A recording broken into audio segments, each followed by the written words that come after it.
Alright. Donc, comme j'avais dit, une petite vidéo pour expliquer Shader. Je vais essayer de timestamp la vidéo pour les différentes sections. Donc, première chose, qu'est-ce que vous utilisez comme shader? On peut voir, il y a comme plein de master, material layers. Ça, vous pouvez un peu vous en coller toute la section master. Vous allez directement dans Material Instance. J'ai fait un dossier MI Template. Le 1 est outdated, fait qu'il est plus utile. Vous utilisez MI Template 2. Donc, vous pouvez dupliquer directement ce template-là pour créer vos Material Instance. Dans ce matériel-là, on peut voir ici, notre parent est un autre MI que j'ai créé. Celui-là, vous ne le touchez pas. On peut aussi voir ici dans Details, il n'y a absolument rien d'écrit en ce moment. Pourquoi? C'est parce qu'on travaille avec les layers. Donc, tous nos paramètres vont être dans la fenêtre Layers, à moins que ce soit des objets qui vont être bakés. Ça, je vais l'expliquer un peu plus tard. J'ai pas terminé cette section-là du shader. Donc, Details, il n'y a rien. Tout est dans Layer Parameters. Ça se peut que vous n'ayez pas cette fenêtre-là. Si vous ne l'avez pas, vous allez dans Windows, Layer Parameters, puis ça va vous ajouter la fenêtre. Ici, on peut voir, il y a 4 sections. J'ai Background, Brushstroke, Wear et Gradient. Donc, comment je vous conseille de travailler pour ce shader, c'est de faire un peu comme Photoshop. C'est comme des calques. Donc, en fait, c'est des calques. Chaque layer blend d'une manière différente avec ce qu'il y a en dessous. La manière facile de travailler, c'est de commencer avec votre background seulement visible, cacher les autres. Après, rajouter vos brushstrokes, rajouter le wear, rajouter le gradient si vous en avez besoin. Donc, dans le background, on peut voir, il y a un layer asset. Vous l'ouvrez, il y a tous les settings standards que vous attendrez d'un shader. Donc, les inputs qui sont les textures que vous avez dedans. Donc, en ce moment, j'ai du concrete juste pour la démo. Il y a une option qui vous demande est-ce que vous voulez être en local space. Si vous voulez être en local space, en gros, ce que ça crée, c'est un peu ce que vous êtes habitué, qui est c'est une texture basée sur les UV. Si vous n'avez pas de UV sur un objet, vous pouvez être en world align. Donc, ça se base sur la position du monde, qui est un triple en or comme dans Substance Painter. Il y a certains problèmes avec ça si c'est des objets qui sont très ronds ou qui, admettons, du bois. Mais ça peut faire la job pour beaucoup de nos objets. Donc, si vous voulez idéalement être en world align, à moins que vous en ayez vraiment besoin d'être en local space. Donc ici on peut voir, on peut changer le tiling. Il y a aussi une section qui te demande est-ce que tu veux être en uniform tiling. Si tu le décoches, ça va te donner l'option de changer ton tiling. Oups, il y a un petit problème ici. Normalement il est censé être à 500 de base. Donc tu peux modifier ton tiling selon l'axe. Donc RGB c'est X, Y, Z. Donc ici c'est changer le tiling sur X, Y, Z. Généralement, on va être en uniform tiling. Ça se peut qu'il y ait certains cas où vous en avez besoin le non uniforme. Donc, si jamais, on va juste cacher ça. Alright. Il y a aussi le UV offset. Donc, c'est le même principe X, Y, Z. Vous pouvez changer le offset, donc l'endroit où la texture commence, si jamais vous en avez besoin. Ok. Donc, ça c'est UV, input. Base color, la désaturation. Donc, si vous voulez appliquer, mettons, je veux maintenant que ma brique soit verte, vous êtes mieux de la désaturer avant d'y appliquer une teinte. La tint amount, qui est de base à 1, mais des fois vous voulez quelque chose d'un petit peu plus discret ou plus intense.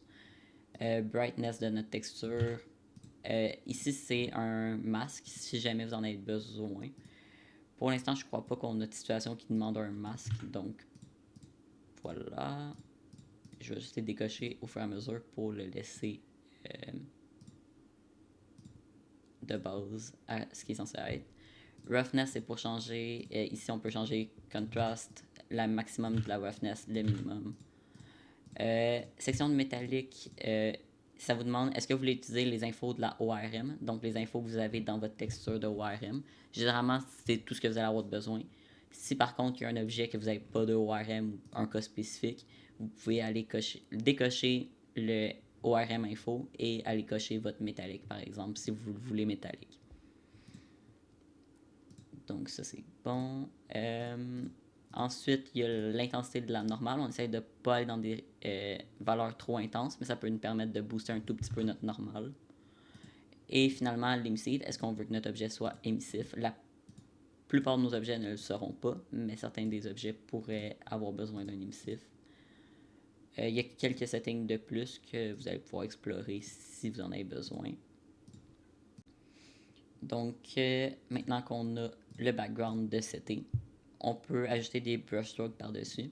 Donc, on a ici, c'est un layer. Donc, on a le layer de base, mais on a aussi le blend qui est comme les modes de fusion de Photoshop pour ceux qui sont habitués, mais avec des settings que j'ai setés moi-même dedans. Donc, vous avez ici le blend strength qui est un peu l'opacité et le top strength. Les deux sont un peu similaires. Donc, vous allez pouvoir explorer un petit peu là-dedans selon ce que vous voulez. Voilà. Donc, c'est pour le blend. Input. Vous n'allez probablement pas avoir besoin de toucher aux inputs.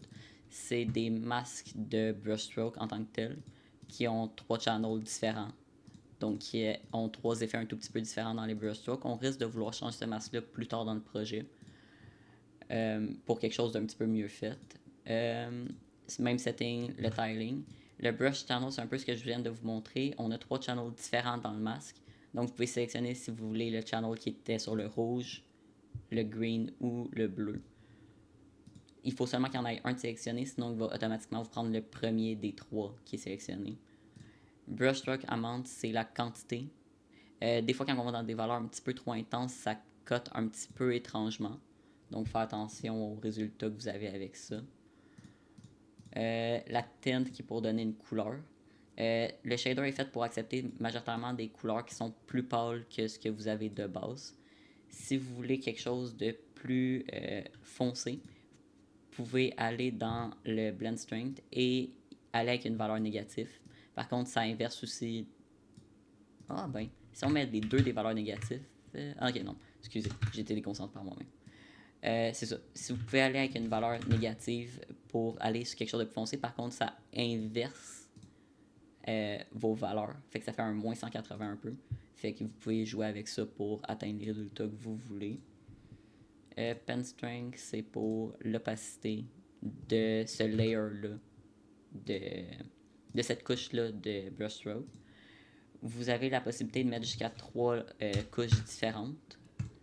Par contre, chaque couche ajoute de la lourdeur au shader. Donc, généralement, essayez de vous en tenir à ce que vous avez besoin pour pas alourdir pour rien la texture.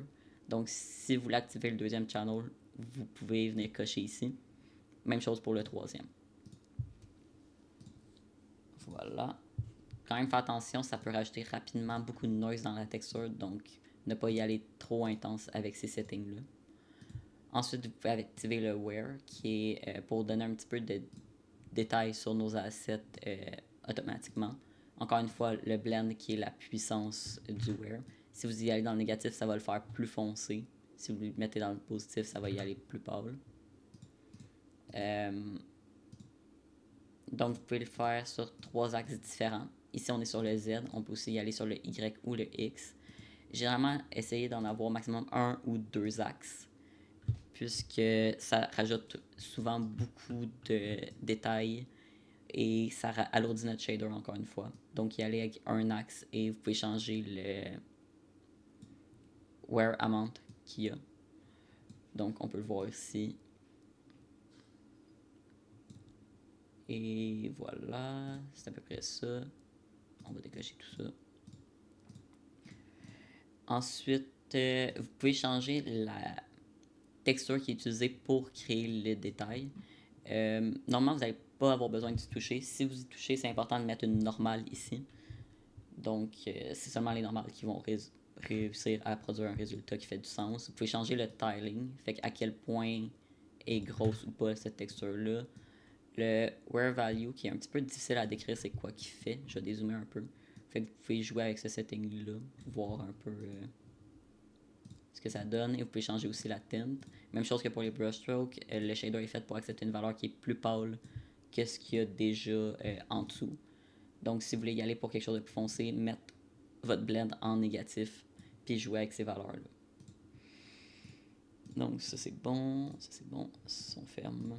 Et enfin, dernier layer, on va y arriver. Pour le dernier layer, c'est un gradient qui vient s'ajouter. En ce moment, on l'a surtout utilisé sur la lave en arrière du diorama. Fait qu'il y a le strength du gradient qu'on peut ajuster, donc son opacité en quelque sorte. On peut aussi changer ses couleurs. En ce moment, c'est un blanc et un gris, mais généralement, on va vouloir des couleurs plus adaptées sur la texture qu'il y a en dessous. Donc en ce moment, je viens de mettre un orange et un rouge. On peut désaturer aussi. Des fois, ça peut être plus facile d'atteindre le résultat voulu en désaturant l'ensemble du gradient d'un coup. On peut changer le scale. Donc, c'est à quel point il est long, notre gradient, le scale. Le offset, donc où il est situé par rapport au monde. Et le hardness, donc à quel point il est soft ou pas. Et finalement, on a la rotation. Donc, on peut faire une rotation sur le gradient selon deux axes. Donc, ici, c'est selon l'axe Y. Et ici, je crois que c'est selon l'axe X que j'ai pas écrit. Voilà. Je crois que c'est tout. Donc, pour résumer tout ça, au final, c'est juste 3 shaders, un par-dessus l'autre. En gros. Vous avez le background à set en premier, ensuite brushstroke, wear et gradient. S'il y a certains settings que vous n'avez pas de besoin, vous pouvez simplement les cacher. Et voilà, si vous avez des questions, n'hésitez pas à me les poser.